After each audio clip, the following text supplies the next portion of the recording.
With us, we have Super Grandmaster, former World Blitz champion Leinier Dominguez Perez. Welcome to the show, Leinier. It has been a confusing round for us. We need you to help us out. What is going on today? Yeah, well, I mean, I was a bit surprised with the game of Rapport against Nepo. Yep. Because I think if you go for this line with white, I mean, you understand that it's this is a draw, and it was a bit surprising to me that he went for this position with 92. And did you know it? Did you know it before the game happened? You are a Petrov expert. I actually played this line once, this Queen B3, in a rapid game, which didn't go so well for me, but I was aware that this is the best line for black, or at least one of the best lines. And but it's, of course, if you don't know that you have to play like this with black, then it's very difficult. But clearly, Nepo knew the line well. He played all these moves very quickly. He knew Bishop H3, of course. And then, yeah, I think it's, of course, white has to repeat moves. But, yeah, to go for this position, I didn't really understand why Richard went for this. Because it looks, I mean, not only the computer gives, of course, a big advantage to black, but also if you look from the human point of view, I mean, with such a king, it's clearly going to be very easy for black to play, and I mean, clearly white is going to be suffering here. Leinier, first of all, good to see you, my friend. Is it as surprising for you as it is for ourselves that we're seeing a two-horse race exclusively?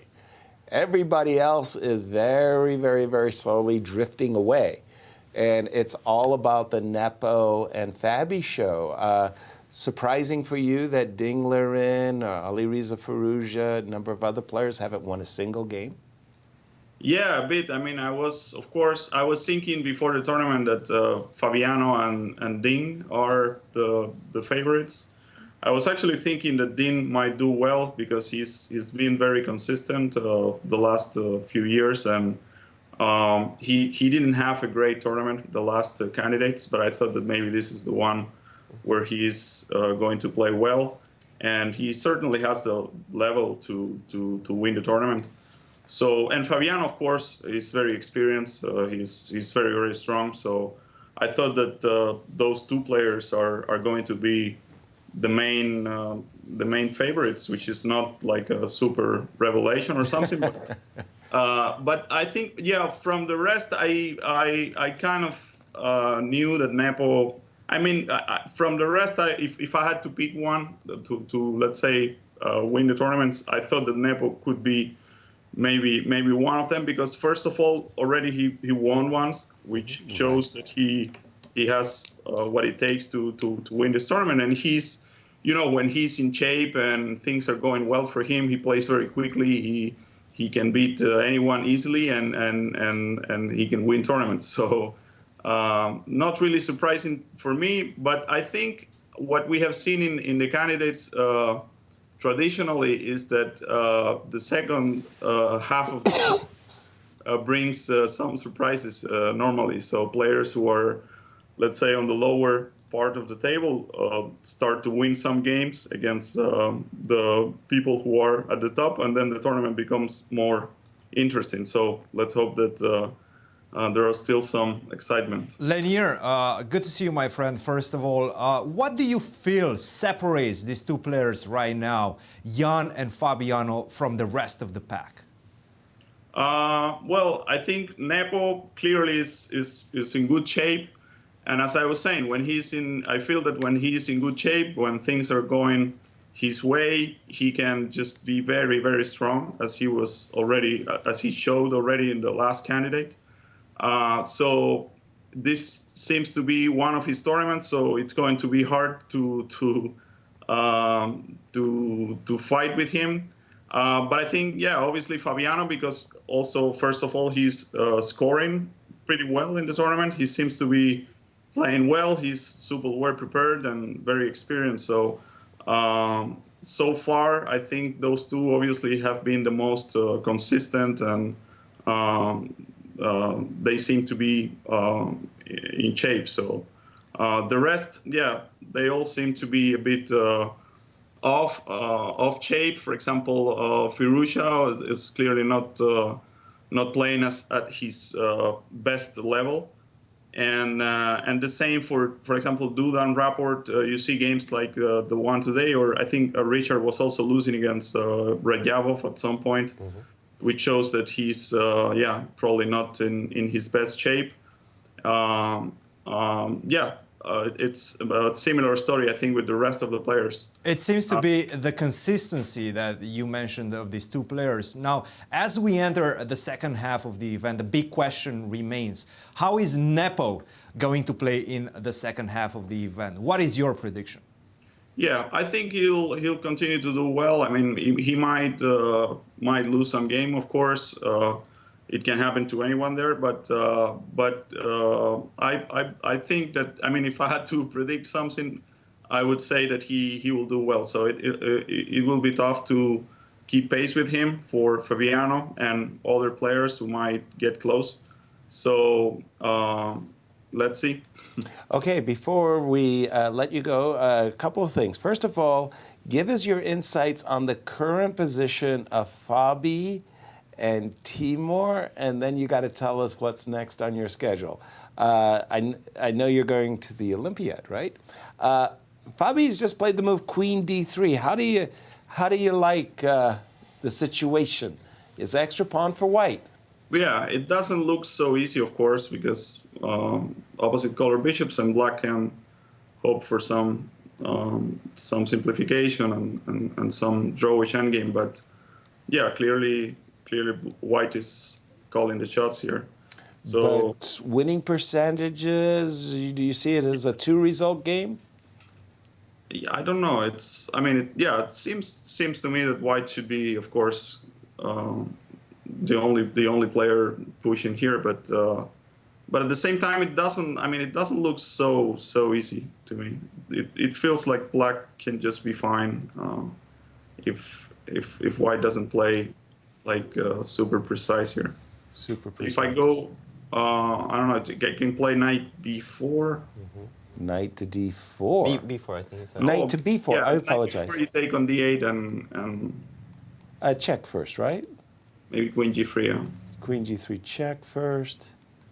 I'm guessing the king. Yeah, king a8. Get out of the way. Get out of the way. Yeah, well, the trade or rook d1? Yeah, d8, d8. Yeah, smack. Maybe a3 or something. Yeah. Right. To play knight d5. To play knight d5. Good stuff. And again, back to you, Leinier. Tell us what's coming up for you. So I'm going to play the Olympiad, as you mentioned. But first, I'm going to play an online event, part of the Magnus Tour, starting on July 10.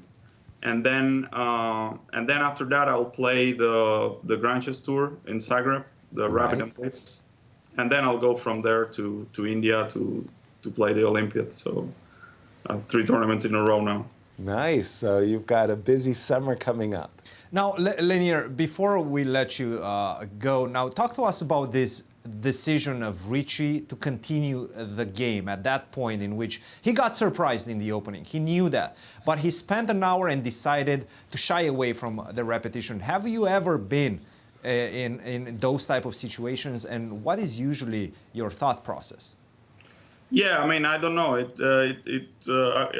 fact, I would be curious to see what was his thinking, because I don't think he was surprised. I mean, he played all these moves quickly, and when you do that, it's clear that you looked at this position, and you know what's the objective evaluation. So I don't know if he, let's say, just didn't want to make a draw, or if he thought that the position with the 2 rooks for the queen, although he knew that the computer estimates the position to be better for black, maybe he thought that practically is interesting for white. Maybe it's not that easy, that white can play it simply with the 2 rooks. But I don't think he was surprised. I mean, I think he knew all this, because if you play this line with white, you're supposed to know. And I think he knew, and he played all those moves quickly. So yeah, I don't know. I think he just thought that the position it's anyway interesting for white, that he might be worse objectively, but he maybe liked his chances or something with the two rooks. But yeah, again, for me, it's not so easy to understand why he. Do you feel maybe it was a bit of a frustration that he drew all his games up to this point? He's not used to drawing so many games. Any of that?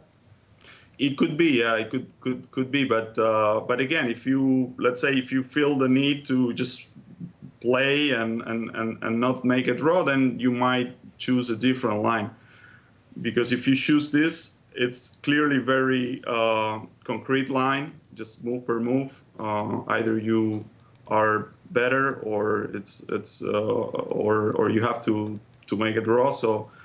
If you go for this line, then it seemed to me that the strategy was just to test Nepo if he plays the correct line, the correct moves. But yeah, just to go like this, it seems to me that the only justification is that he somehow thought that the position is still interesting for white after this queen takes f8 and stuff.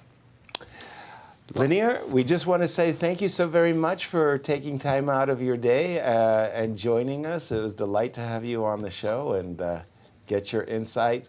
Very, very good luck in the future. Thank you. Great to see you guys. Thank you, Leinier. Great to have you on board. And of course, he's going to be joining the Grand Chess Tour in Zagreb. And